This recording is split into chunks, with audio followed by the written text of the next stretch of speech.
CBI ने एक chargesheet दाखिल करी और जैसे ही ये चार्जशीट दाखिल हुई तो कल हमारी प्रेस वार्ता में जब दिल्ली के शिक्षा मंत्री मनीष सिसोदिया बब्बर और उनके गब्बर अरविंद केजरीवाल से प्रश्न पूछे तो अपने भ्रष्टाचार पर कोई प्रश्न का उत्तर देने के लिए वो बाहर नहीं आए थे।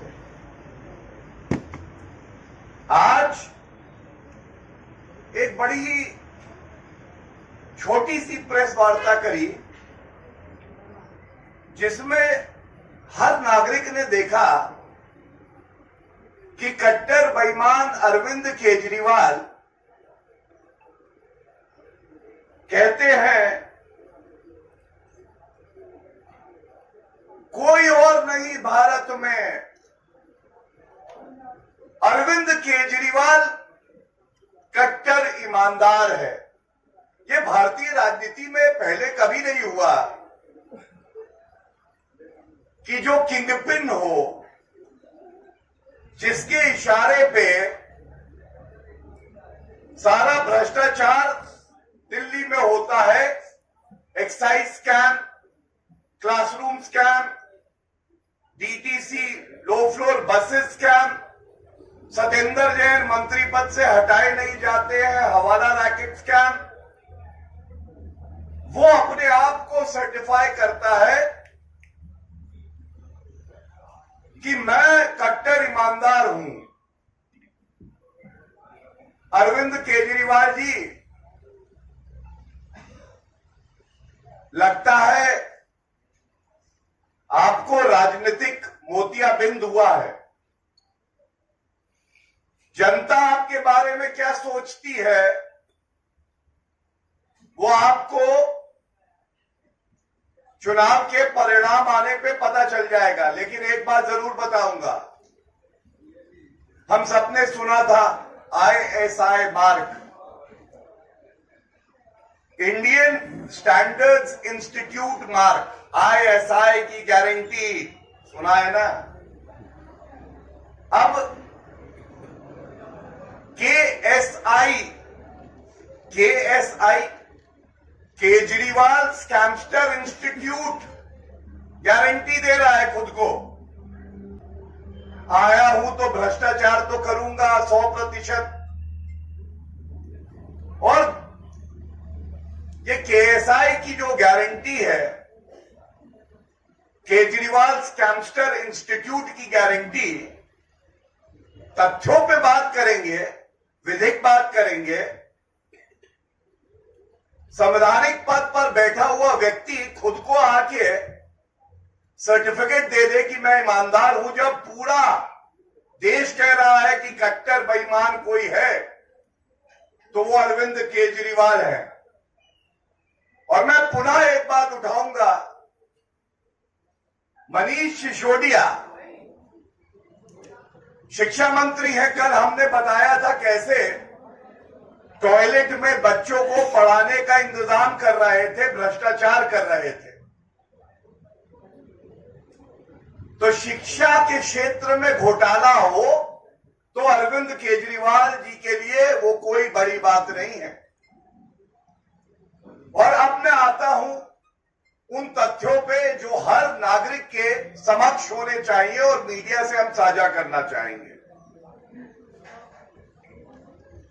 केजरीवाल जी लूट खसोट, कमीशन, उगाही करने में आप इतने व्यस्त रहते हैं, भारत के कानून के बारे में पढ़ने का समय आपको नहीं मिलता है। सबसे पहले तो सबको ये पता होना चाहिए कि जो जांच एजेंसियां हैं, ये जांच एजेंसियां कांग्रेस की केंद्र में सरकार थी। और याद करिए, सर्वोच्च न्यायालय ने कहा कि इसको पिंजरे का तोता बना दिया गया है। आज जांच एजेंसियां स्वतंत्र है, निष्पक्ष है और वो भ्रष्टाचारियों पे जो उचित कार्रवाई होती है वो करती है। अरविंद केजरीवाल जी, आपको मैं ये जरूर बताना चाहूंगा, हमारे देश का कानून कहता है कि एक समय सीमा के अंदर ही चार्जशीट फाइल हो जाए, क्योंकि अगर चार्जशीट उस समय सीमा में नहीं फाइल होती है तो जो जेल की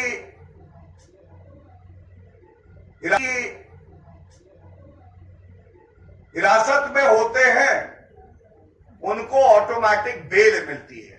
ये कानून है देश का। तो इसलिए एक स्वतंत्र एजेंसी जो साक्ष्य, जो तथ्य, जो प्रमाण, जो बयान उनके समक्ष है, उसके आधार पे एक चार्जशीट फाइल करती है। लेकिन अब मैं एक बड़ी बात आपको बताता हूं। जांच एजेंसियां स्वतंत्र रूप से अपना काम कर रही हैं। कट्टर बेईमान भ्रष्टाचारी सोच रहे हैं कि हमारी चोरी पकड़ी नहीं गई, हम तो छूट जाएंगे। तो जांच एजेंसियां तो अपना काम करेंगी, लेकिन एक जिम्मेदार राजनीतिक दल होने के नाते मैं ये जरूर कहूंगा, हर नागरिक की तरह हमें भी ये विश्वास है, अरविंद केजरीवाल जी, कोई भ्रष्टाचारी छूटेगा नहीं। सप्लीमेंट्री चार्जशीट का प्रावधान कानून में है। और अरविंद केजरीवाल जी अब कहेंगे सप्लीमेंट्री क्या होता है, सप्लीमेंट्री क्या होता है। तो सबसे पहले तो मैं आपको ये बता दूं, सप्लीमेंट्री ये होता है जो कल हमने उजागर किया कि टेंडर का अमाउंट था कम और उसके बाद इन्होंने सप्लीमेंट्री कई 100 करोड़ का काम बब्बर को दिया था बिना टेंडर के, याद है ना। तो जो मेन चार्जशीट है उसके बाद आगे भी विवेचना चलती है कानून में और उसके बाद कानून के तहत कार्रवाई होती है।